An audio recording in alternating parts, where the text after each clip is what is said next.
اعلیٰ حضرت فیضان حضور مشاہد ملت، فیضان حضور شیر شہر سنت، آمد حضور فاران ملت، شہزادگان حضور معصوم ملت، نعرہ تکبیر، نعرہ رسالت، مستق اعلیٰ حضرت نبی گرانے مدھر اعلیٰ حضرت آمد حضور فاران ملت، محمد صلی اللہ حضور فاران ملت، جملہ نبی گرانے مدھر اعلیٰ حضرت، نعرہ تکبیر، نعرہ رسالت۔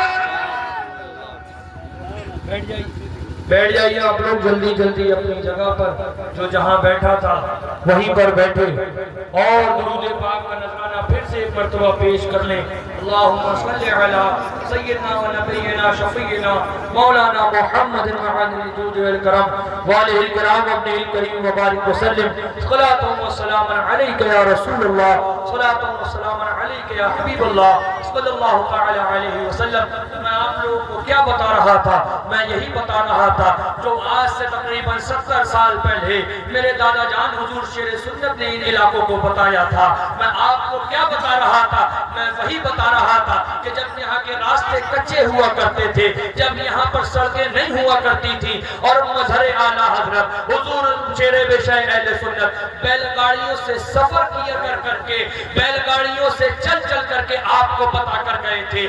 وہی میں آپ کو بتا رہا تھا، اور میں وہی آپ کو بتانے آیا ہوں جو میرے دادا جان نے بتایا تھا۔ بس یہی تھا، وہ یہی تھا کہ میرے آقا سے سچی محبت کر لو، حضور سرور کائنات سے سچا عشق کر لو، انشاءاللہ تبارک و تعالی حضور سے اگر تمہاری محبت کامل ہو گئی، حضور سے اگر تم نے سچا عشق کر لیا تو یوں گنگناتے ہوئے جاؤ گے، بد سہی چور سہی مجرم و ناکارہ سہی، ہوں میں کیسا ہی سہی، ہوں تو کریمہ تیرا، قبر میں لہرائیں گے تا حشر چشمے نور کے، جلوہ فرما ہوگی جب طلعت رسول اللہ کی۔ میں وہی آپ کو بتا رہا تھا، اور اسی کے ضمن میں جو واقعہ میں نے آپ کو بتانا شروع کیا تھا، جو حدیث پاک میں نے آپ کو سنانا شروع کری تھی، اور وہ شروع ہی ہوا تھا کہ میں نے آپ کو نام بتایا۔ کیا نام تھا؟ پھر سے بتاؤ کیا نام تھا؟ حضرت خبیب رضی اللہ عنہ، حضور کے صحابی ہیں۔ میدان بدر میں آپ نے ایک شخص کو قتل کرا جس کا نام حارث ہے، اور جنگ بدر فتح ہونے کے بعد حضور نے 10 لوگوں کی جماعت بنائی، اور ان 10 لوگوں کی جماعت کو دین کی تبلیغ کے لیے بھیجا۔ ان 10 میں ایک کون تھے؟ حضرت خبیب تھے۔ وہ جماعت جب تبلیغ دین کے لیے گئی، اور جاتے جاتے چلتے چلتے ایک وادی کے قریب پہنچی، وہاں پر کفار کا لشکر تھا جس کو خبر ہو چکی تھی کہ یہ 10 لوگوں کی نہتی جماعت آ رہی ہے۔ ان 300 تیر اندازوں نے مل کر کے اس جماعت پر حملہ کر دیا۔ غرض یہ کہ 9 صحابہ شہید ہو گئے، اور حضرت خبیب ان کی گرفت میں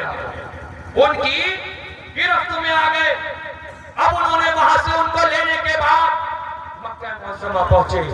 مکے کے اندر اس وقت بازار لگا کرتا تھا، مکے کے بازار میں حضرت خبیب کو پیش کر دیا گیا ہے۔ مکے کی سرزمین پر حضور کا صحابی کھڑا ہوا ہے۔ یہ کون بیچا جا رہا ہے؟ یہ وہ بیچا جا رہا ہے جس نے بدر کے اندر تلوار چلائی ہے۔ یہ کس کا سودا کیا جا رہا ہے؟ یہ اس کا سودا کیا جا رہا ہے جو اور کوئی نہیں ہے، حضور کا صحابی ہے۔ حضرت خبیب رضی اللہ تعالیٰ عنہ کو انہوں نے بیچ دیا۔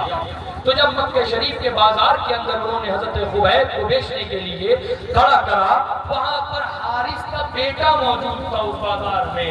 حارث کے بیٹے نے یہ دیکھا، ارے یہ تو وہی خبیب ہے جس نے میرے باپ کو قتل کیا تھا۔ ترنت آگے بڑھا اور جو قیمت تھی وہ دے کر کے حضرت خبیب کو خرید لیا۔ میرے عزیزوں، میرے مسلمان بھائیوں، تم کہتے ہو سختی بہت ہو رہی ہے، تم کہتے ہیں حضرت لوگ بہت ٹائٹ بولتے ہیں، تم کہتے ہیں حضرت لوگ سختی ہی کرواتے ہیں۔ دیکھو سختیاں کیا ہوتی ہیں، دیکھو دین کیسے پھیلا ہے، دیکھو اسلام کیسے لہرایا ہے۔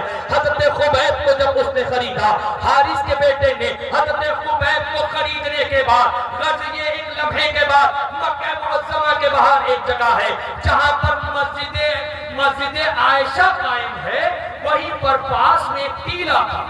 ٹیلا کہتے ہیں اس پہاڑ کو جو چھوٹا ہو، بہت اونچا نہ ہو، زیادہ اونچا نہ ہو، اسے کہتے ہیں ٹیلا۔ اس ٹیلے پر لے جانے کے بعد حضرت خبیب کو لے کر کے گئے اور مکے میں یہ اعلان کر دیا، آؤ آؤ جس کو اپنے باپ کا بدلہ لینا ہے، ہم نے محمد کے غلام کو پکڑا ہے معاذ اللہ۔ وہ کہتے تھے کہ آؤ آؤ جس کے باپ قتل ہوا ہے آج وہ آ کر کے اپنے بدلہ لے لے، آؤ جس کا بیٹا قتل ہوا ہے آ کر کے اپنے بیٹے کے قتل کا بدلہ لے لے، آؤ جس کا بھائی قتل ہوا ہے آؤ اب آج ہم نے حضور کے غلام کو پکڑ لیا ہے، آؤ جس کو جیسا بدلہ لینا ہے لے لو۔ تو یہ جب خبر مکے میں پھیلی، جتنے کفار تھے سب جمع ہو گئے۔ میں کوئی کہانی نہیں بتا رہا ہوں، میں کوئی داستان نہیں سنا رہا ہوں، حدیث پاک ہے، حدیث پاک حضرت خبیب کی تاریخ ہے۔ جب سب جمع ہوئے، جمع ہونے کے بعد حضرت خبیب کو اس پہاڑ کے ٹیلے پہ، اس ٹیلے کی چوٹی پر لے جانے کے بعد سولی پر باندھ دیا گیا ہے، اور پھر اس کے بعد کمینوں نے، اس کے بعد کافروں نے آپ کو زخم دینا شروع کرے ہیں۔ کوئی آیا تھا آپ کے ہاتھ پر چھری چلا رہا تھا، کوئی آ رہا تھا آپ کے پیٹ پر خنجر لگا رہا تھا، کوئی آ رہا تھا آپ کے پیر پر خنجر لگا رہا تھا، کوئی آ رہا تھا کہیں پر زخم دے رہا تھا، کوئی آ رہا تھا کہیں پر زخم دے رہا تھا۔ غرض یہ کہ اتنے زخم دیے کہ آپ کا پورا جسم چھلنی ہو گیا۔ اللہ اللہ۔ اور جب وہ اس سے بھی تھکے نہ، جب اس سے بھی خوش نہ ہوئے، اب ان کفاروں نے حضرت خبیب کے اعضاء کو کاٹنا شروع کر دیا۔ ان کمینوں نے پہلے حضرت خبیب کے دونوں کان کاٹے، آپ کی اناک کاٹ دی گئی، آپ کے ہاتھوں کو کاٹ دیا گیا ہے، آپ کے پنجوں کو الگ کر دیا گیا ہے، آپ کے بازوؤں کو قتل کر شہید کر دیا گیا ہے۔ اس کے بعد آپ کی آنکھوں میں برچیاں ڈالی تھی، برچیاں ڈال ڈال کے حضرت خبیب کی آنکھوں کو پھوڑا تھا۔ آج تم سختی کی بات کرتے ہو، آج تم سے حضور کے گستاخوں سے دوری نہیں ہوتی ہے، حلوہ مانڈا ہی نہیں چھوٹ رہا ہے، بریانی قورمہ ہی نہیں چھوٹ رہا ہے۔ دیکھو اسلام کیسے لہلہایا تھا، دیکھو اسلام کیسے پھیلا تھا۔ ان تمام کفاروں نے جب آپ کو کاٹتے کاٹتے جب وہ آپ کی زبان کی طرف بڑھے تو حضرت خبیب نے کہا مجھے کچھ وقت کی مہلت دے۔ انہیں لگا کہ یہ تو شاید ڈر گئے، یہ تو ڈر گئے، شاید اپنی زندگی کی خوشامد کریں گے، شاید کچھ اپنے لیے رعایت کی مانگ کریں گے۔ آج اگر یہ ڈر گئے ہیں بولنے دیتے ہیں، کیا معلوم ان کے ڈرے ہوئے بول سن کر کے ہماری قوم کو حوصلہ آ جائے معاذ اللہ رب العالمین۔ ان کفاروں نے حضرت خبیب کی زبان کو جب چھوڑا، حضرت خبیب نے بولنا شروع کرا۔ آپ ارشاد فرماتے ہیں سن لو اگر تمہیں یہ لگتا ہے، سن لو اگر تمہارا گمان یہ ہے کہ اس سب کے بعد میں اپنے آقا سے بے وفائی کر جاؤں گا، اس سب کے بعد میں اپنے آقا کی غلامی چھوڑ دوں گا، اس سب کے بعد اس ظلم و ستم کے بعد تم میرے آقا سے مجھ کو بے وفا کر دو گے، تو سنو خبیب کے جسم کا ایک ایک اعضا کاٹ دو، خبیب کا پورا جسم کاٹ دو۔ میرے جسم میں جب تک خون ہے میں اپنے آقا سے غداری۔ تاریخ میں ہے جب صحابہ کو حضور نے بھیجا تھا حضرت خبیب کا لاش مبارک لینے کے لیے، ایک روایت میں آتا ہے کہ آپ کے جسم اقدس کا عالم یہ تھا کہ وہ اٹھنے لائق ہی نہ بچا، اتنے ٹکڑے معاذ اللہ رب العالمین، اتنی سخت شہادت حضرت خبیب کی ہوئی ہے۔ اسی طرح ایک اور صحابی ہے حضرت حبیب بن زید رضی اللہ تعالیٰ عنہ، مسیلمہ کذاب نے 360 آپ کے جسم کے حصے کیے تھے۔ بہرحال واقعہ طویل ہے، میں اس واقعے کی طرف نہیں جاؤں گا، میرے بتانے کا مقصد ایک ہے، میرے سمجھانے کا مطلب بس ایک ہے، اپنے ایمان کو مضبوط کر لو، اپنے ایمان کو مضبوط کر لو۔